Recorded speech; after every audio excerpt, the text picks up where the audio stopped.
अस्सलाम वालेकुम students, welcome to bio with Anila. Class 9 का टॉपिक जो इस वीडियो में डिस्कस करने लगे बहुत इंपॉर्टेंट न्यूक्लियस है। बेसिकली बेटा हम लोग फोर्थ चैप्टर डिस्कस करें सेल एंड टिश्यूज़ का। सेल के डिफरेंट पार्ट्स हम लोग पढ़ चुके हुए हैं कि जो कि सेल की और पार्ट्स ज़रूर थे मगर ऑर्गेनेलिज नहीं थी या ऑर्गेनल्स नहीं थे। आज हम लोग फर्स्ट ऑर्गेनेली या फर्स्ट ऑर्गेनल स्टार्ट करने लगे सेल का, जो कि बहुत इंपॉर्टेंट है। बिस्मिल्लाहिर्रहमानिर्रहीम। सेल जो होता है हमारे पास वो अगर मैं सिंपल एक सेल ड्रॉ करूँ उसमें डिफरेंट ऑर्गेनेलीज होती हैं जो कि अपना अपना फंक्शन परफॉर्म कर रही होती हैं। ठीक है जी, हर ऑर्गेनेली को पता होता है कि मैंने ये काम करना है।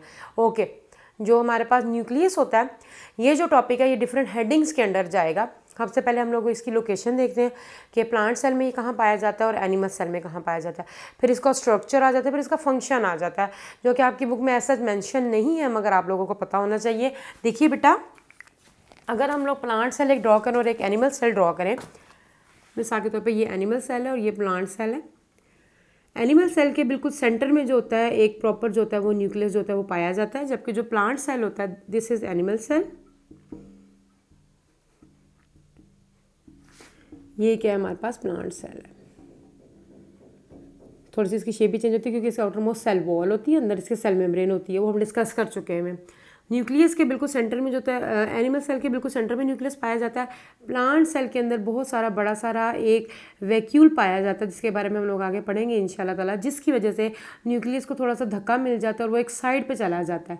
ठीक है जी, तो प्लांट्स में जो होता है वो न्यूक्लियस जो होता है due to the presence of a large vacuole that is filled with water and salt and other materials, जो न्यूक्लियस होता है उसको थोड़ा सा पुश हो जाता है, धक्का हो जाता है और वो साइड पे चला जाता है, जबकि एनिमल्स में जो होता है वो मोस्टली सेंटर में प्रेजेंट होता है।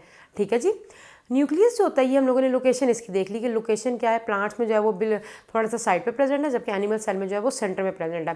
उसके बाद बेटा दो important organisms prokaryotes and eukaryotes का भी पता होना चाहिए। प्रोक्रियोट्स क्या होते हैं जिनमें प्रॉपर न्यूक्लियस जो होता है वो पाया नहीं जाता, जबकि यूक्रियोट्स होते हैं जिनमें के प्रॉपर न्यूक्लियस जो होता है वो पाया जाता है। ठीक है जी, ओके, भी डिस्कस करते हैं न्यूक्लियस के बारे में। हम लोगों ने इसकी लोकेशन देख ली, उसके बाद सबसे इंपॉर्टेंट चीज़ आ जाती है इसका स्ट्रक्चर। स्ट्रक्चर देखें बेटा, अगर ये सेल है और ये उसका न्यूक्लियस है, सेल के आउटर मोस्ट मेम्ब्रेन को क्या कहा जाता था? सेल मेम्ब्रेन या प्लाज्मा मेम्ब्रेन। इसी तरह आप मैं न्यूक्लियस आपको ड्रॉ करके दिखाने लगी हूँ, दैट इज नोन एज, ये हम लोग न्यूक्लियस का स्ट्रक्चर ड्रॉ करें। डबल मेम्ब्रेन होता है, डबल मेम्ब्रेन का मतलब होता है 2 लेयर्स होती हैं।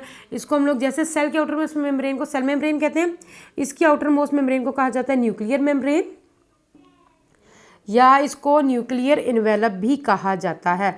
न्यूक्लियर मेम्ब्रेन या फिर न्यूक्लियर इन्वेलप। ठीक है जी, ये हमारे पास इसकी आउटर मोस्ट मेम्ब्रेन है। पहले हम थोड़ा सा स्ट्रक्चर ड्रॉ करें। उसके बाद जैसे सेल के अंदर अपना साइटोप्लाज्म होता है, न्यूक्लियस के अंदर भी अपना साइटोप्लाज्म होता है, that is known as nucleoplasm. The cytoplasm that is present inside the nucleus that is known as nucleoplasm. Nucleus के अंदर जैसे कि सेल के अंदर सेंटर में न्यूक्लियस है, न्यूक्लियस के अंदर एक या एक से ज़्यादा भी हो सकते हैं डार्क कलर के स्ट्रक्चर्स होते हैं जिनको न्यूक्लियोलस कहा जाता है। क्या कहा जाता है? न्यूक्लियोलस कहा जाता है। अभी तक हम लोगों ने न्यूक्लियर मेम्ब्रेन पढ़ लिया। न्यूक्लियस की जो है हमारे पास क्या है, थोड़ा सा इसको साइड पे कर देते हैं।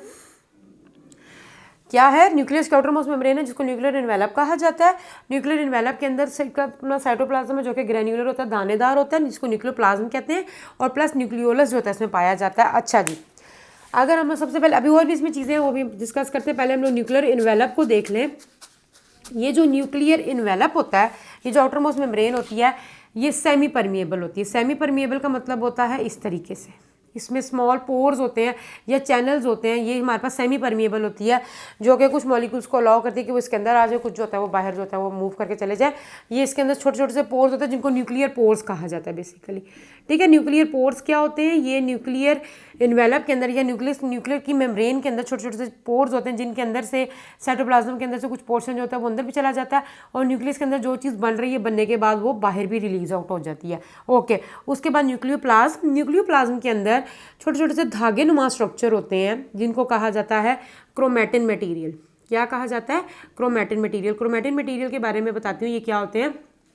न्यूक्लियोप्लाज्म जो कि न्यूक्लियस का साइटोप्लाज्म है, उसके अंदर थ्रेड लाइक स्ट्रक्चर होता है जिनको क्रोमैटिन मटेरियल कहा जाता है। उसके बाद ये जो न्यूक्लियोलस होता है जो कि 1 या 2 या 3 भी हो सकते हैं, 1 भी हो सकता है, तो ये डार्क कलर का होता है। इसका बेसिकली क्या काम होता है कि ये ख़ास तरह का बनाता है राइबोसोम, जिनको कहा जाता है राइबोसोमल आरएनए। राइबोसोमल आरएनए जिसकी एब्रीवेशन आर स्मॉल होता है, आरएनए कैपिटल होता है। अब आरएनए क्या है हमारे पास, ये बेसिकली न्यूक्लिक एसिड की टाइप है। आप लोगों ने डीएनए के बारे में पढ़ा है, डीएनए और आरएनए। आरएनए खास तरह का मॉलिक्यूल है या मटेरियल है। राइबोसोमल आरएनए क्यों इसका नाम रखा गया, क्योंकि ये आरएनए आगे चल के राइबोसोम्स बनाएगा। And what are ribosome, ribosome is another organelle that is present in the cell, जिसका काम प्रोटीन सिंथेसिस होता है, प्रोटीन्स को बनाना होता है, वो हम डिस्कस करेंगे। मगर न्यूक्लियोलस वो जगह है, nucleolus is a site where ribosomal RNA are form. और राइबोसोमल आरएनए जब बन जाते हैं बेसिकली बेटा, तो ये जो आरएनए होते हैं ये फिर इस चैनल्स के जरिए बाहर आ जाते हैं और बाहर सेल के अंदर आके फिर ये राइबोसोम्स जो होते हैं वो बना देते हैं। राइबोसोम्स क्या हैं, वो एक और ऑर्गेनेली है। ठीक है, हम लोग अभी ये न्यूक्लियस पढ़ा, ये पूरा अगर मैं ड्रॉ करूँ ये एक सेल है, सेल के अंदर ये न्यूक्लियस है। न्यूक्लियस के अंदर क्या है, न्यूक्लियस के आउटर मोस्ट मेम्ब्रेन है, डबल मेम्ब्रेन होती है जिसको न्यूक्लियर मेम्ब्रेन या न्यूक्लियर एनवेलप कहते हैं। इसमें स्मॉल पोर्स होते हैं जो कि मटेरियल्स को इन और आउट कर अलाउ करते हैं। उसके बाद इसके अंदर जो होता है इसका अपना जो साइटोप्लाज्म होता है उसको न्यूक्लियोप्लाज्म कहा जाता है, जिसमें chromatic material third like structure होते हैं, भी बताती हूँ। प्लस इसके अलावा इसमें न्यूक्लियोलस होते हैं, एक या दो, जो कि डार्क कलर के होते हैं। जब इसको स्टेन करो, वैसे तो बेसिकली बेटा जो सेल होता है वो हमारे पास कलरलेस होता है, इसको स्पेशल बायो में हम लोग लेबोरेटरीज में जाओ तो स्पेशल स्टेन्स होते हैं, स्टेन करते हैं। उसके बाद जो होता है सेल मेम्ब्रेन अलग से कलर ले लेती है, न्यूक्लियस अलग से कलर ले लेता है, और इलेक्ट्रॉन माइक्रोस्कोप के अंदर न्यूक्लियस के अंदर न्यूक्लियोलस भी नजर आ जाते हैं, वो भी काफ़ी डार्क कलर के होते हैं। मैं बच्चों को हमेशा एग्जाम्पल देती हूँ, जैसे आप सेब ले लो, सेब को कट करो, अगर एग्जाम्पल दे रही हूँ, एप्पल एक न्यूक्लियस है, आपने उसको कट किया तो उसके अंदर वो जो छोटे छोटे उसके बीज होते हैं वो न्यूक्लियोलस है। एग्जाम्पल देने के लिए समझा रही हूँ कि वो न्यूक्लियोलस की एग्जाम्पल ले लीजिए। न्यूक्लियोलस जिसमें राइबोसोमल आरएनए बनते हैं जो कि आगे चल के राइबोसोम्स बनाते हैं। ठीक है, उसके बाद आ जाता है क्रोमैटिन मटीरियल, सबसे इंपॉर्टेंट जो काम, जो कि क्रोमैटिन मटीरियल क्या है। क्रोमैटिन मटीरियल धागे नुमा स्ट्रक्चर है, मगर जब एक सेल डिवाइड करता है तो हमें पता चलता है कि ये जो क्रोमैटिन मटीरियल जो कि थर्ड लाइक स्ट्रक्चर है वो असल में खास तरह के स्ट्रक्चर हैं जिनको क्रोमोसोम्स कहा जाता है, जो कि एक्स शेप होते हैं। क्रोमैटिन मटीरियल की हम लोग बात करने लगे हैं, बाकी सारों को थोड़ा सा इरेज करते हैं क्योंकि बेसिकली बेटा हम लोग, अच्छा पहले मैं अभी आपको बताऊं, हम लोगों ने लोकेशन पढ़ ली, उसके बाद स्ट्रक्चर, ये सारा स्ट्रक्चर था, पहले फंक्शन डिस्कस कर लेते हैं, उसके बाद हम लोग क्रोमैटिक मटीरियल थे। फंक्शन क्या है हमारे पास, न्यूक्लियस जो होता है हेल्प करता है, हेल्प इन सेल डिवीजन। ये आपकी बुक में मेंशन नहीं है मगर आप लोग प्लीज़ हेडिंग देके फंक्शन की लिख सकते हो कि न्यूक्लियस जो होता है ये सेल डिवीजन में हेल्प करता है। जब सेल डिवाइड कर रहा होता है तो न्यूक्लियस के अंदर के क्रोमोसोम जो होते हैं वो भी डिवाइड करते हैं। जब आप नाइन्थ में लोग माइटोसिस मियोसिस हम लोग पढ़ेंगे तब हम लोग इंशाल्लाह ताला इसको देखेंगे। तो न्यूक्लियस का फंक्शन क्या होता है, हेल्प इन सेल डिवीजन, ये सेल को डिवाइड होने में जो होता है हेल्प आउट कर रहा होता है। अच्छा जी, अब हम लोग क्रोमैटिक मटीरियल की बात कर रहे थे। जब सेल रेस्टिंग स्टेज पे होता है, जब सेल डिवाइड नहीं कर रहा होता, बेसिकली बेटा मैं आपको बता चुकी हूँ कि एक सेल जो होता है, हर नया बनने वाला सेल पुराने से पहले से मौजूद सेल से मिलकर बनता है। ऐसा ही होता है ना, ये एक सेल है, ये दो में डिवाइड हो जाएगा, ये फिर आगे से दो में, ये आगे से दो में डिवाइड हो जाएगा। ठीक है, तो सेल्स जो होते हैं वो डिवाइड तो करते हैं, कॉन्टीन्यूसली करते हैं। हमारी बॉडी की बात करो, अगर आपकी स्किन मिसाल के तौर पर कट जाए, दोबारा वहाँ पर आ जाती है, क्या है, बॉडी अपने आप को रिपेयर कैसे करेगी, वहाँ पर सेल डिवीजन हुई है, सेल जो होते हैं वो अपने आप को अगेन डिवाइड करके दोबारा से जो होते हैं वो बना लेते हैं। तो हमारे पास क्या होता है कि जब सेल रेस्टिंग स्टेज में होता है तब तो आप अगर सेल को निकालोगे तो आप लोग देखोगे कि उसको आपको न्यूक्लियस के अंदर धागेनुमा स्ट्रक्चर नजर आएंगे जिनको क्रोमैटिन मटीरियल कहते हैं। मगर जब सेल डिवाइडिंग स्टेज में होगा तो तब आपको न्यूक्लियस के अंदर क्लियर एक्स शेप क्रोमोसोम्स नजर आएंगे।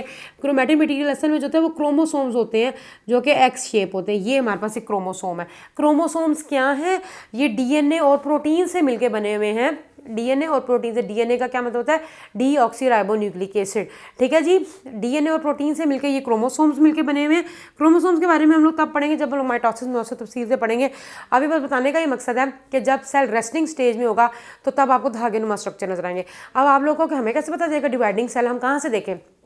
बेसिकली बेटा ये प्रैक्टिकल होता है कि जो प्याज होता है, अनियन होता है, प्याज को ले लिया जाता है। आपके अगर घर में माइक्रोस्कोप है या थोड़ी बहुत स्कूल की लेबोरेटरी में भी ऐसे प्रैक्टिकल करवाया जाता है। प्याज ले लिया जाता है, उसको जो नीचे छोटा सा एक वो उसकी जो रूट्स निकल रही होती हैं, आप उसको पानी के अंदर या ग्लास के अंदर जो है वो रख दो 3-4 दिनों के लिए, तो आप देखोगे कि उसकी जो रूट्स होती हैं वो ग्रो करना शुरू हो जाएंगी। ठीक है, आप उन रूट्स को लीजिए, उनको कट कीजिए, जब माइक्रोस्कोप के नीचे नजर आएंगे तो आप लोगों को न्यूक्लियस भी विजिबल हो जाता है और क्रोमोसोम्स भी विजिबल हो जाते हैं, क्योंकि उसमें माइटोसिस की या सेल डिवीजन की डिफरेंट स्टेजेस होती हैं वो विजिबल होती हैं।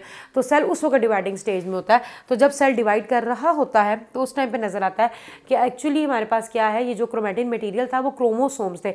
क्रोमोसोम एक्स शेप होते हैं, एक ये इसकी आर्म है और एक ये आर्म है। एक आर्म को हम लोग क्रोमैटिड कहते हैं। क्या कहा जाता है, क्रोमैटिड। तो ये दो सिस्टर क्रोमैटिड्स होती हैं, मिसाल के तौर पे ये अगर एक क्रोमोसोम है, ये एक क्रोमेटिड है, ये दूसरा क्रोमेटिड है, दोनों ने मिलकर जो है वो क्रोमोसोम बनाया है। एक्स शेप होता है जो कि दो क्रोमेटिड से मिलकर बने हुए हैं, और खुद क्रोमोसोम्स क्या हैं, डीएनए और प्रोटीन से मिलकर बने हुए हैं, ठीक है जी।